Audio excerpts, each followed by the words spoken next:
Hello, everyone, and welcome to Hometown Conversations. I'm Roman. And I'm Jill. So, admit it, how many of you out there are looking into the new year with, New Year's resolutions? Maybe sometimes they don't pan out after a few weeks, right?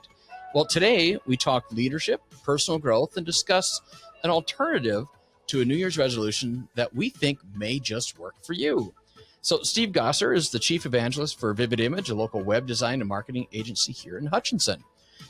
For me, he's a leadership mentor and, more importantly, a good friend. Steve, welcome to the podcast. Hey, Roman, so good to be here. Glad you're able to make it. So as we're sitting here and we're talking, this is always kind of the fun part, and I'm just going to be super honest here. When you're trying to record a podcast and you're doing video and you're doing audio over here, sometimes you forget to hit record. And it sucks. And that's me living my real self right now. So I'm feeling kind of dumb about it. But you caught it in the first 3 minutes.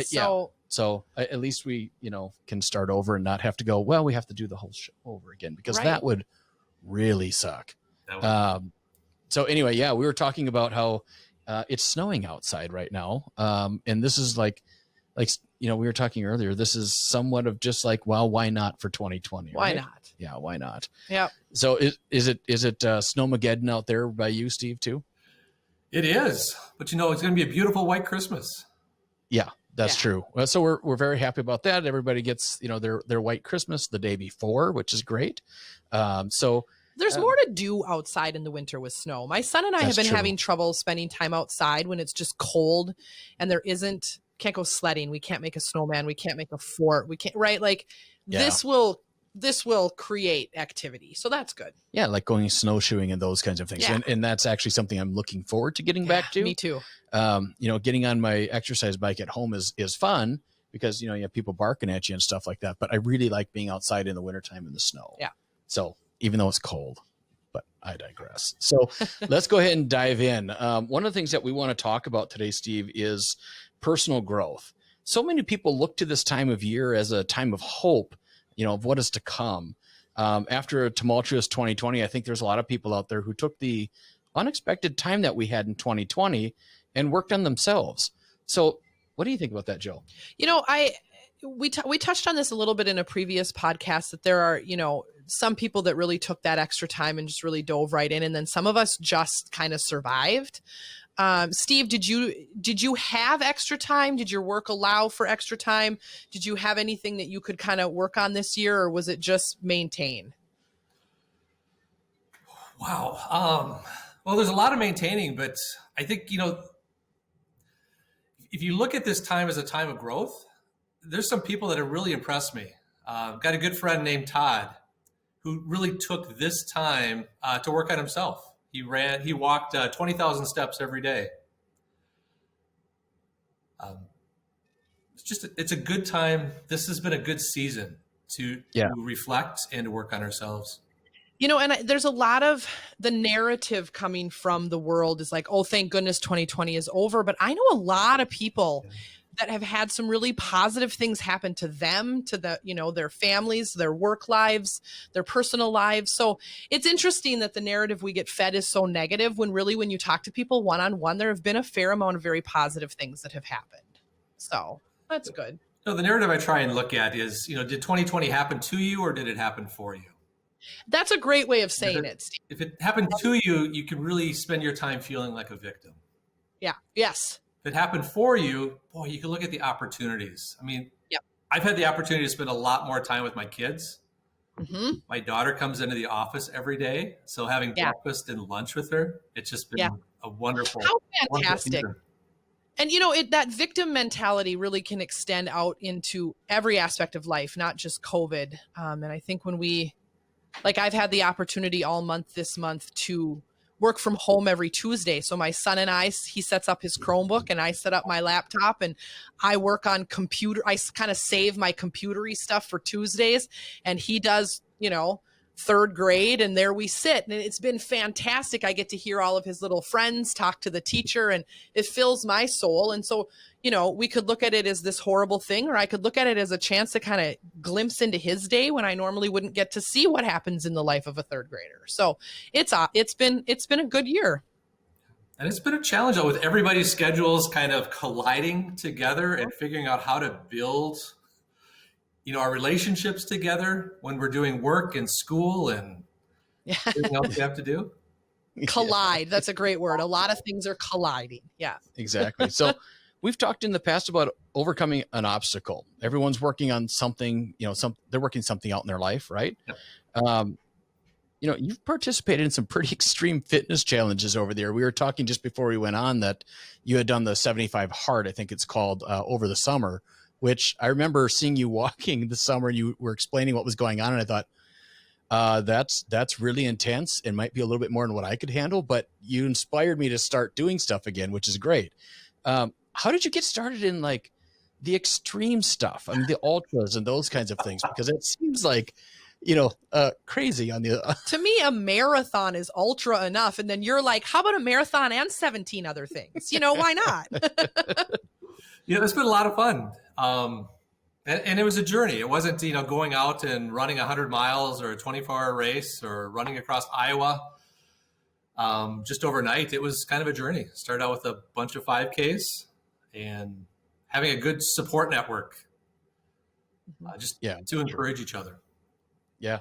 So what made you decide to start running 5Ks and that kind of stuff? Actually, my wife had started it. She was going to run a 5K for my sister-in-law's suicide prevention run in Sioux Falls. And that kind of started it. About the time we did that run, Mark Viancourt started the community running group here in Hutchinson. Right. Which I think he was probably the instigator into my first half marathon. Instigator. It feels like somebody always talks you into doing something like this, right? That's right. I feel like that's how it started for me too. I had somebody that convinced me that running was a good idea.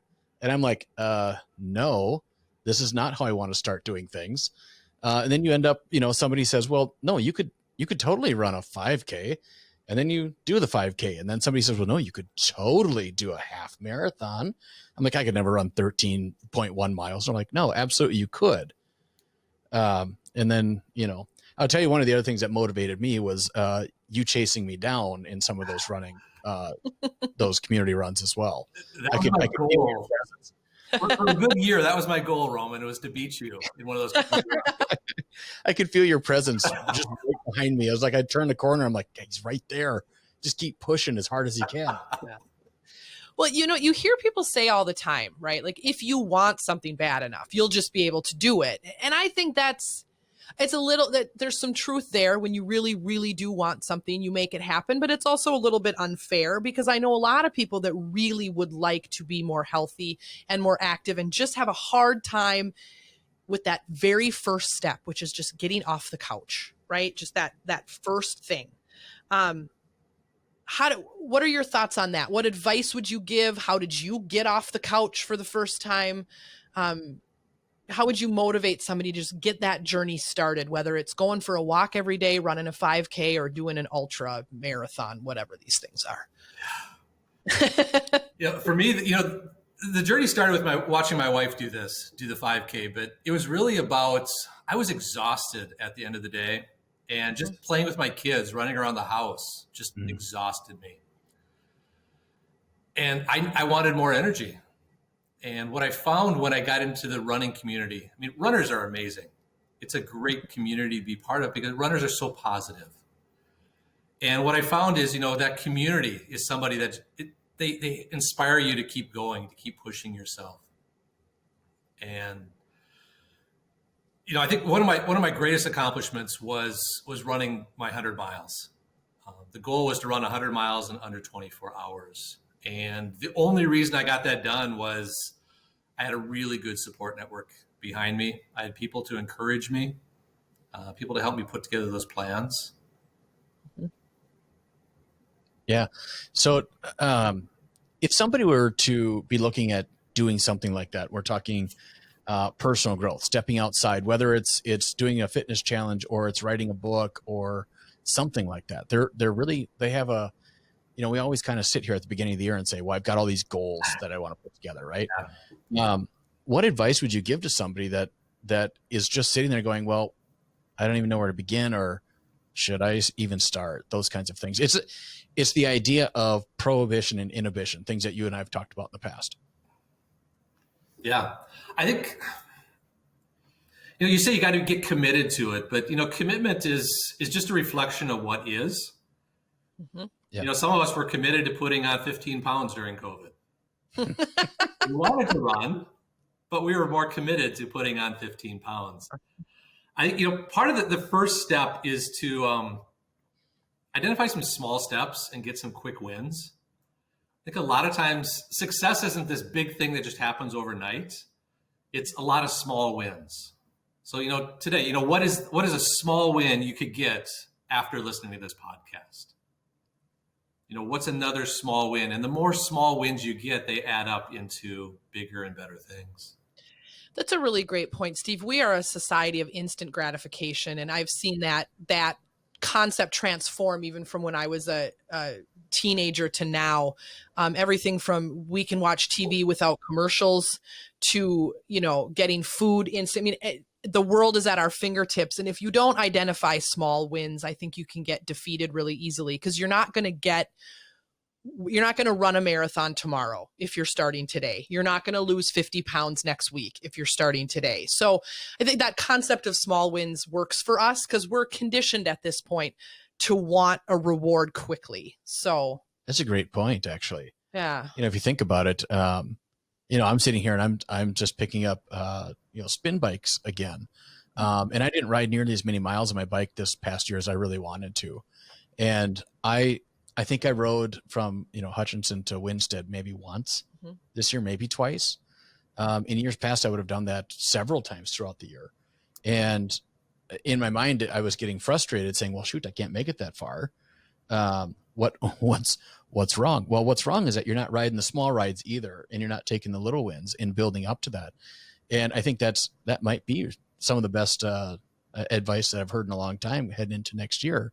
What is that one thing that you want to do that is a big goal, but what are some of the little things? How can you break that down into little wins so that at the end of it, you're where you want to be? I think about that with people that want to, they go into the year saying, I want to lose weight too, right? Lose 2 pounds a week and you're going to be where you want to be in a decent amount of time. But if you go into it saying, well, I need to lose 50 pounds tomorrow, you can almost get in your way in your headspace, right? That concept of being in your own way, I feel like is, it's the truth. And celebrate. If your goal is to lose 2 pounds a week and you lose 2, gosh, yes, reward yourself somehow, right? Like decide what those rewards are going to be incrementally or whatever, and then follow through. It's okay for us to treat ourselves. Yeah. Another recurring theme I'm hearing when Steve's talking and Roman, you're talking is accountability and or friendship and or team. Like Steve, you talked about the running community. That sounded like a big motivator. Roman, when you were giving examples of things that people want to do, this podcast popped into my mind. You've wanted to do one forever. Yep. I thought it sounded fun. Suddenly you've got 2 people that want to do the same thing. So you do it because the other one is kind of counting on you. You don't know which one's counting on who, but all of a sudden one day you're just doing it because both of you had this, that you wanted to do it. So there's a lot of things that we can do to help ourselves reach our goals. Yeah, maybe you're there on your own, right? And we're going to talk about togetherness and teams here as we kind of pivot now into leadership. For those who haven't met Steve before or haven't been exposed to some of the stuff that we've talked about within our own organization, Steve, you introduced us to a program a few years ago that really honestly transformed how we operate as an organization. For those that don't know, the company that we work for is a family-run organization, and working with your parents and your sister sometimes can be a little bit of a challenge, more than you'd find in a regular working space. And some of those things that you introduced to us was really changed kind of the culture of how we operate here and how we operate with our other businesses and how we move forward with that. So number one, thank you for doing that, because that was huge. But when did you decide that you wanted to take a deeper look at leadership for your organization? So I had a business coach I was working with about 8 years ago, and a good friend of mine from here in Hutchinson. They met at a conference down in Atlanta, and it was a conference with Giant Worldwide. And they're both texting me, Steve, you got to listen to this message. You got to listen to this. And it was shortly into these text messages I was receiving from these two different people that I realized they were sitting next to each other at this conference. And the excitement they had from their 1-year journey was, I want to be part of this. I want to understand what this is all about, because I've always been about revealing what makes each person remarkable, but I never really had a process, to look at you, Roman, and say, what makes Roman such a remarkable leader? And, Jill being a different leader, what makes Jill absolutely remarkable? I wanted to find a process on how to identify those things. And that's really what Giant gave me. Yeah. Mm-hmm. What would you say, is, how do I want to phrase this? I guess I'm kind of shooting off the cuff here a little bit, but what is the one thing that your organization learned out of that helped you guys do better, whether it's taking care of your clients better, whether it's operating together in your office space? Like, what's one thing that you could take away that you would tell people, this is something that I found very important that changed what we do? Wow. There's so many stories I could tell, but one of our values is authenticity. I wanted each person to really bring who they are to the company, because we all look at things differently. Some of us are very present-minded. We notice lots of details. Others are very future-focused and big picture vision. Some people just talk way too much, and some people don't talk enough. And I wanted to truly get everybody's views and opinions so that we could grow the organization. So it started internally on how can we build a culture that people really want to be a part of. But where it grew from there is, I think a lot of organizations want to look at how can we partner with our customers.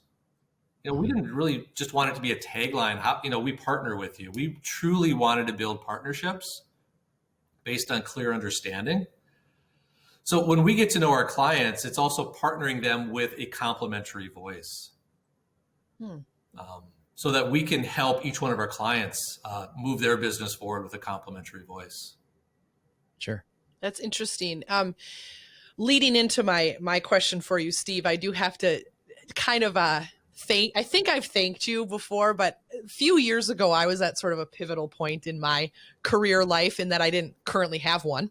And Steve and I met for coffee. I don't know how many times. I was actually interviewing with your company. Yep. And you had me do a sort of a personality evaluation. I could tell, it was very Myers-Briggs sort of based, right? Yep. And we talked and we met, and you had this cool little flip book, and I was just like, oh yeah, I will have to work with this guy. He's amazing. And then you talked there it is. And then you talked very honestly with me about what the position was that I was applying for. And I will never forget what you said to me. You're like, Jill, you'll love this job for the first 6 months because that's your personality. You're going to love everything for the first 6 months. And then this isn't the right fit for you, but I have someone I want you to talk to.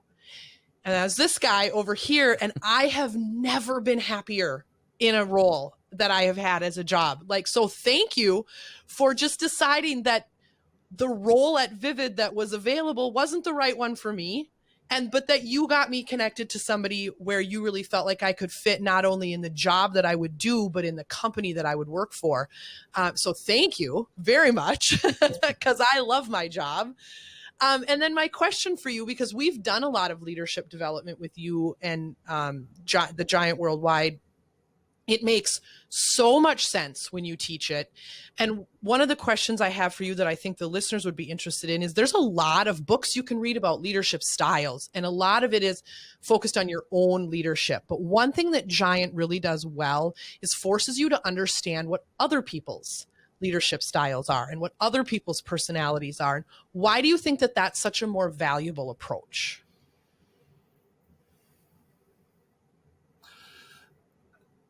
I think, good leaders, there's three things good leaders have. If you think of the core of a leader, they're not only smart, they have good EQ, they know how to do their job, but they're emotionally intelligent. They understand how to connect with people, but even more than that, they're self-aware. They understand themselves. And what a lot of leaders don't understand themselves, and some of the things that they're doing to really minimize their influence. I was doing it every day in my organization. I was really minimizing my influence. I wasn't getting the best out of my people. And I'll tell you the truth, if it wasn't for a lot of what we've done through Giants, I don't know that my business would still be around. Because if it was me driving things, as a leader, I probably would have drove things into the ground. It was having everybody else's voice there. It's respecting each other, understanding each other.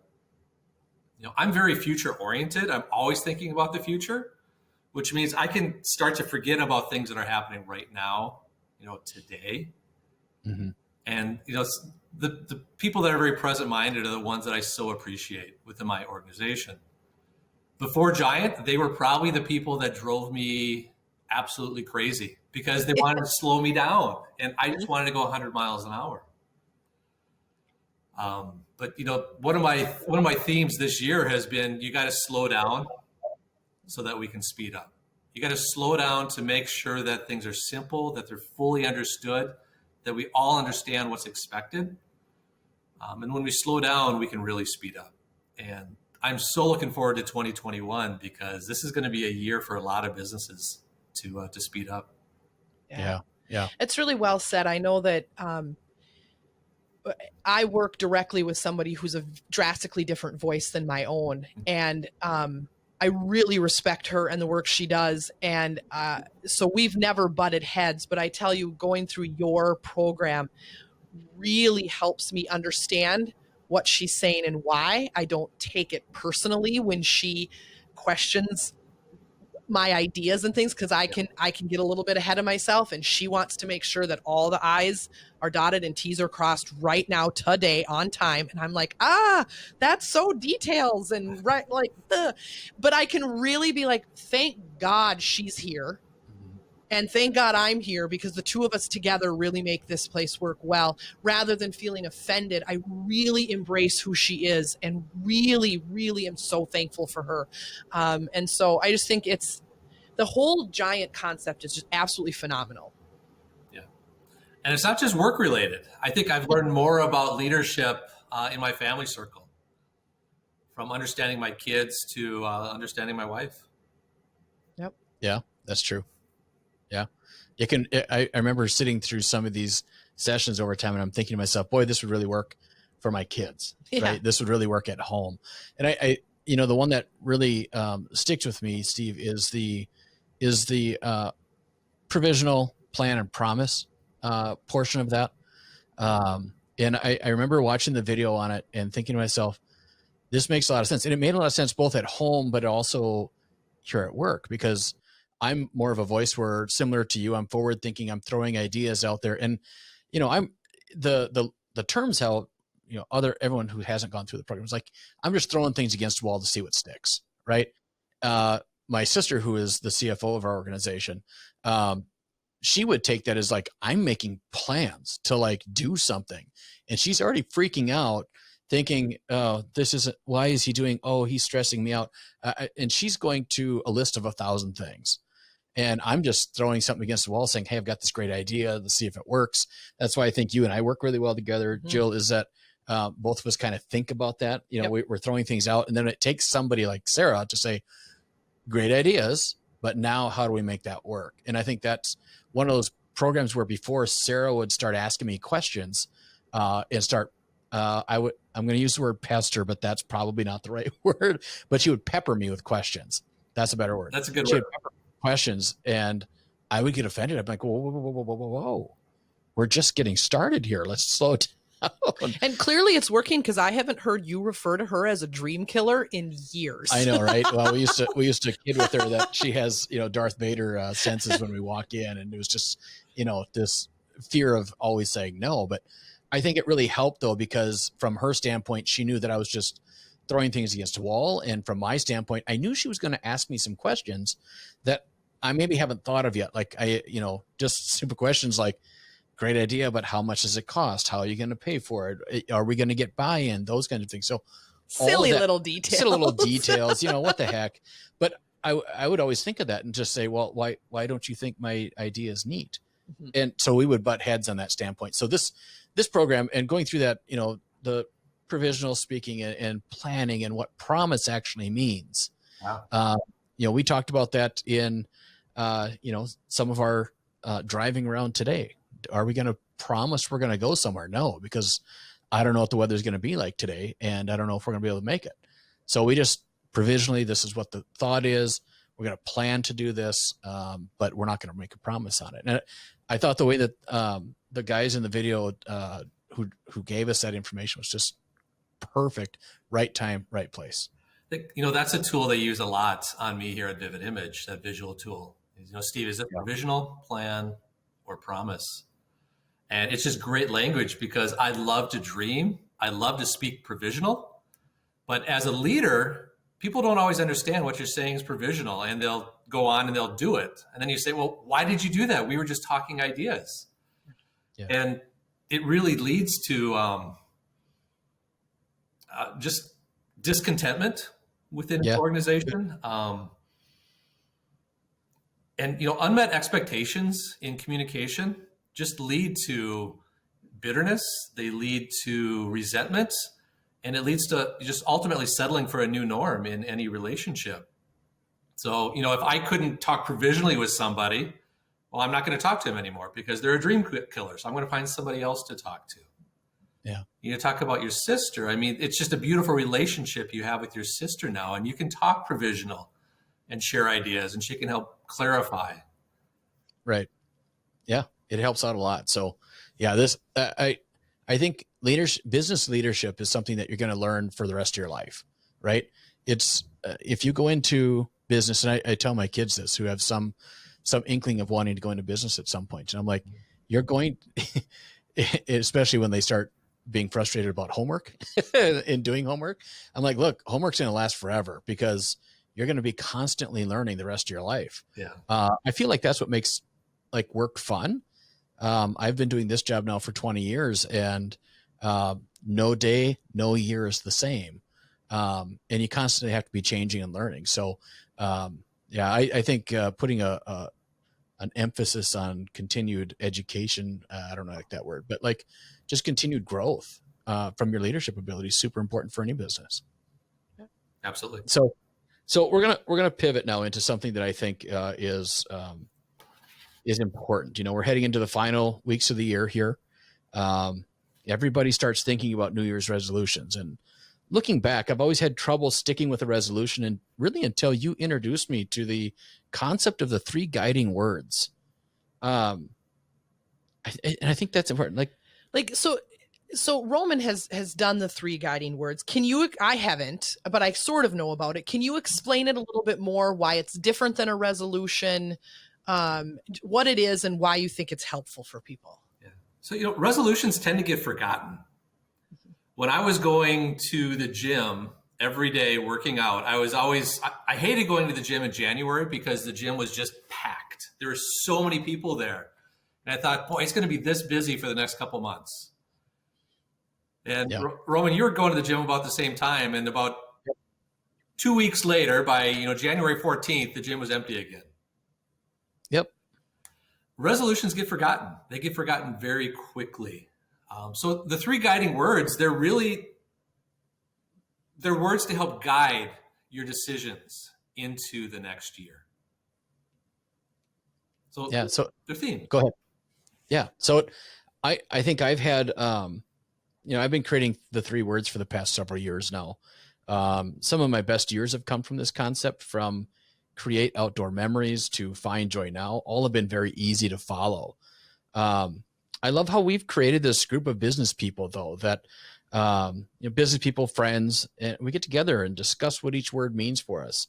Does having a group to do this with make this more successful? Yeah. I think if it's just you, it's really easy to forget about those words until December when you're like, oh yeah, what were those 3 words again? The group helps hold us accountable. And this past year, it's been every quarter. I think we've tried to get together to talk about our words and where we're at. What I found last year was just the level of vulnerability that our group had.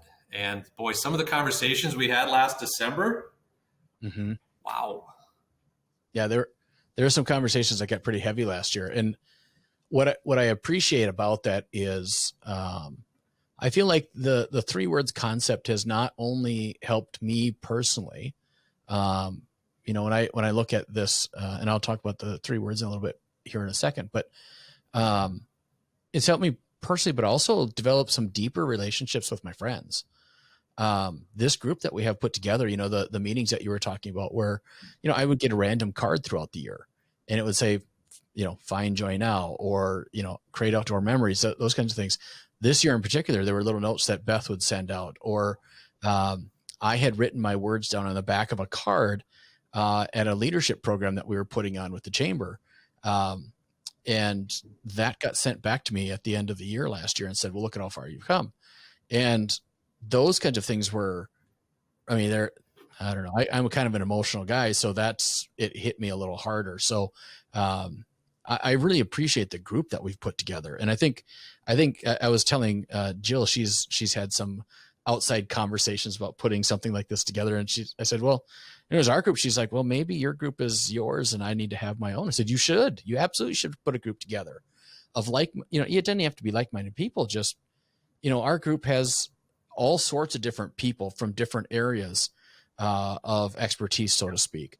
And everybody really, and I don't even know what transpired. I mean, I think the first year you talked about it, you were like, well, we've got these 3 words we're going to do, and this is kind of the concept. And I thought, well, that's really interesting. I'm going to give that a shot. I feel like when I put them into order though, like into a sentence, and I think Jesse was one of the first ones that pointed it out, my create outdoor memories that year was just, I wanted to create more.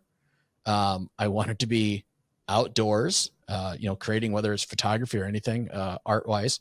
I wanted to be outdoors a lot more than what I was. Cause it was one of those things where I was, locking myself in the house for all winter, and then just memories with my kids. And it happened to be that create outdoor memories turned into a sentence. Same thing with find joy now this past year, just in a off spot. And I wasn't feeling right. And I just needed to change. And that really transpired. I mean, the year was highly transformational for me. So I really find that this opportunity to sit down and talk with people is fairly important. Mm-hmm. It seems to be a really common theme. Not that it would be surprising to anybody listening, but what comes up a lot in our conversations is the importance of our relationships with other people, and not just in all relationships, not just your super deep friendships, but sometimes just those people you cross paths with 1 or 2 times a year and you have a great 10-minute conversation, and everything in between. Just how important that our personal relationships with each other are. It comes up as, to me, one of the main themes in every podcast we've done so far. Not that surprisingly, I guess. I think that's some of the beauty of where we live somewhat too. If you get involved in your community, I don't know, Steve, if you've seen this, but I feel like the more involved you get in your community, the bigger your circle becomes. But the people who live here in this area really care about each other. And really want to see each other succeed. Yeah, I would agree. Yeah. So some thoughts from the group here. This is where I want to go next. And we did some of this last week, 2 weeks ago in our last episode. And we talked a bit about some heavier topics of conversation. As we head into our thoughts for guiding words for 2021, I thought we might do a little exercise that the listeners could do with us. And so we're gonna answer 4 questions here. Okay, so we're going to go, I'm going to lead you guys through the exercise. And those of you guys who are listening on the podcast here at home or watching us here on YouTube, I want you to follow along and do the same things. Now, these 2, Steve and Jill, have not seen the questions. I purposely deleted them last night when I sent the information over to them about today's podcast. Kind of hoping you'd forget the delete, but all right. So what I want to do is kind of walk through this. And I think this is a good exercise leading into 2021 to get us to really think about, where do we want to go from here? 2020, we all want to throw in the garbage can and light it on fire. Okay. That's just the way it is. And I know some of us had great years and some of us didn't. And it was challenging for most, but I really want to people to think about what 2021 could be. So here's what we're going to do. First and foremost, let's start by closing our eyes. So everybody close your eyes. I want you to take 3 deep breaths. So here we go. Breathe in and breathe out. Breathe in and out. And one more time, in and out. So the first question that I want you guys to think of, and Steve, you're going to go first. What are you grateful for right now?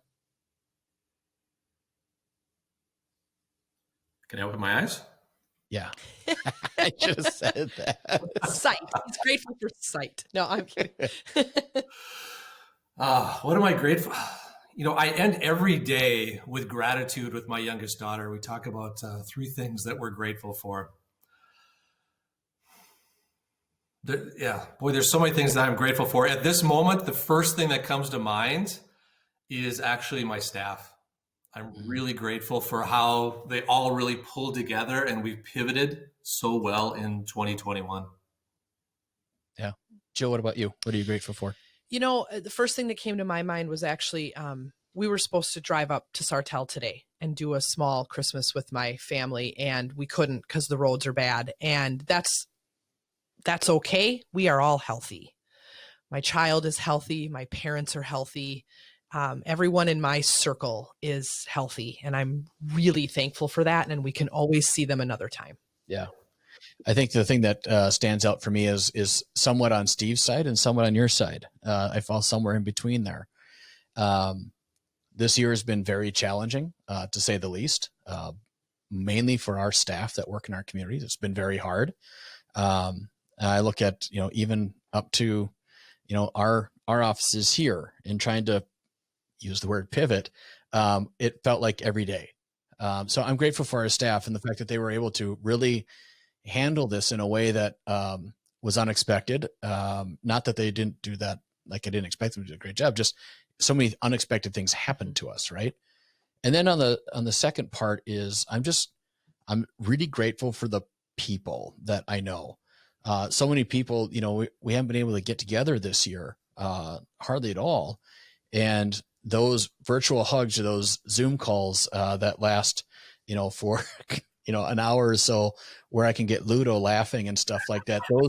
Those things have really lifted me up and made me feel really, really good, like I can make it through this. So I'm grateful for the people that we're around and the teams that we have. So there's that. Okay. Second question, Jill, you get to go first this time. Right. Where have you found peace? Oh, that's a great question. That's a really good question. And if you're a new listener, you'll be like, what? Who cares? But any old listeners can be like, yeah, we know, Jill. I really, really find peace when I can get rid of my daily stress, set it all aside, and just live in the world that my 8-year-old lives in. Mm-hmm. When I can just really embrace what he's doing, what he's giggling about, what he's thinking about, and I can really just hone in and be present with him. I find it brings me a lot of peace. Yeah. I think for me, where I find peace, where I have found it this year, and I kind of mentioned a minute ago, but that those virtual hugs that come in. I spent a lot of time at a lake this year during the summertime, and just to be able to still touch base through virtual, I was going to say virtual reality, but no, through virtual efforts, whether it's Zoom or whatever, and just being able to feel that big hug, so to speak. I've been able to find peace that way. Steve, what about you? I think where I've been finding peace, it's pretty quiet in my office right now. Most everyone's working remote. Where I find peace right now is just taking the time actually to play music. I've been a bass player my whole life. So just taking some time playing bass and getting lost in the moment rather than thinking about the future, just finding peace in right now. Yeah. Great answer. I was going to ask you to play that bass behind you, but I think we'll save that for another podcast. So the next question, and I'll go first on this one. What do you want to let go of? What do I want to let go of? I mean, it feels like it's a heavier question. There's a lot of pent up stress from this year. I can feel it, in my neck. I was talking to a friend yesterday and 2020 is giving him just a ton of anxiety.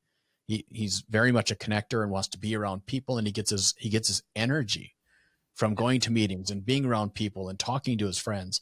And he hasn't been able to do that the way he wants to this year. And I can feel that too. I'm a connector by, to use Giants words. I'm a connector and I need to be around people, and I just haven't been able to do that. I get energy by going to meetings and such as well. And I just haven't had that. So I really want to let go of that. I know that, going into 2021, we're still not going to be able to be around people in large groups for a while.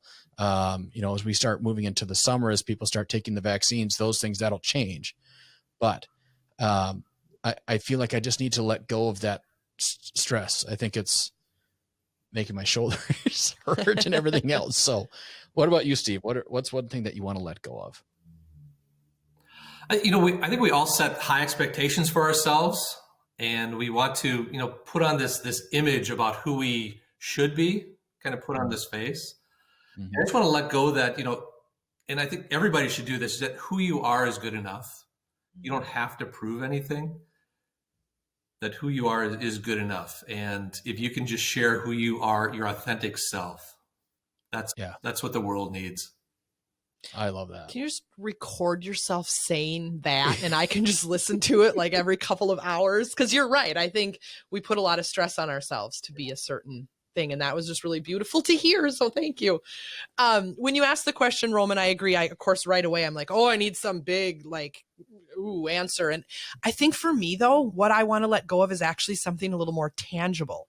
I would like to sort of purge a little bit in my living space, right? There's tons of clothes I never wear. I want to get rid of them. There's stuff in drawers that I haven't looked at in 20 years. I want to get rid of it. I want to throw it away. I want to give it away. I want to actually let go of some things, because I have noticed that when I do that and I have more peace in the physical space around me, I have more peace in my mind and soul. Mm-hmm. And so getting rid of stuff that I don't use because I might one day, I don't know. That isn't doing me any good. So I'd actually like to clean my house. I mean, the ins and outs of it, right? The closets, the drawers, the crap. I want to get rid of it.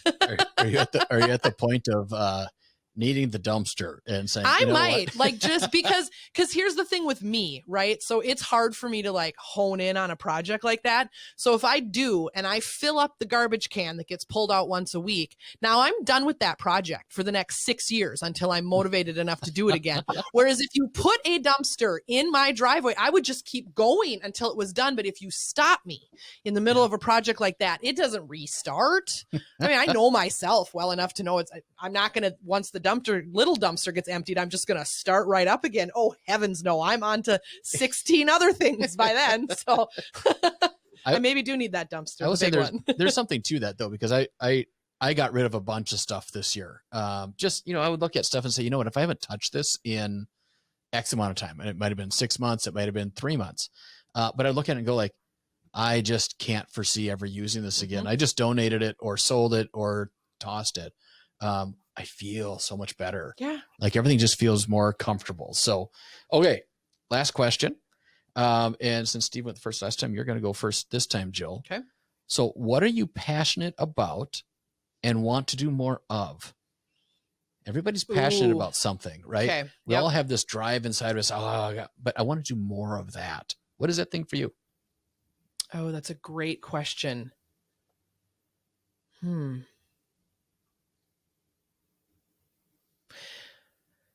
So I think my answer isn't maybe necessarily something that I know or I've maybe forgotten I'm passionate about. It's just I've been doing more of this lately, and I really find a lot of good comes from it. And it kind of stems off of something you said earlier. Being outside, I think nature has a really positive effect on us as humans. We've done a lot of hiking. We've gone with our kids. We've gone just us. We spent a lot of time at the lake. When I am outside and disconnected from all the hullabaloo that goes on around you when you're at work or at your house or just whatever, it really resets me.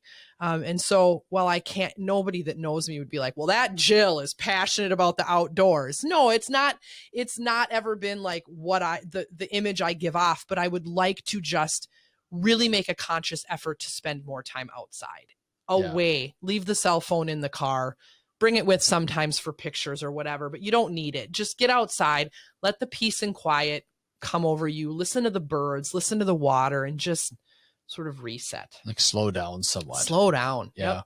I think what I'm passionate about, I mentioned a little earlier, I really am passionate about being on my bicycle and riding that long distances. That is something where I can just get on my bike and start pedaling and do, people laugh and they say, geez, you did 30 miles, you did 50 miles. That's crazy. But when I'm on my bike, those miles just go by. I throw some music on. It gives me a moment to think. I used to do this when I was running. I put the headphones on and ride in a run in a snowstorm or whatever. And it was great.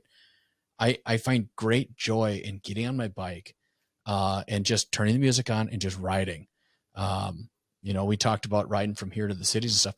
I would like to get back to the longer rides this year.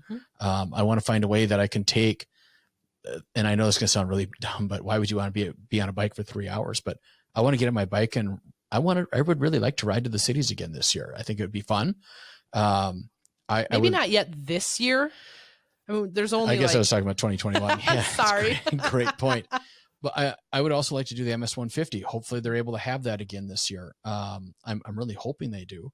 And then really kind of gearing up towards, doing RAGBRAI again, maybe next year. So, Steve, how about you? So, adding on to that, it was the longer runs is really where I found a lot of peace. I think, most people cut themselves short because the first 3 miles of any run actually kind of suck.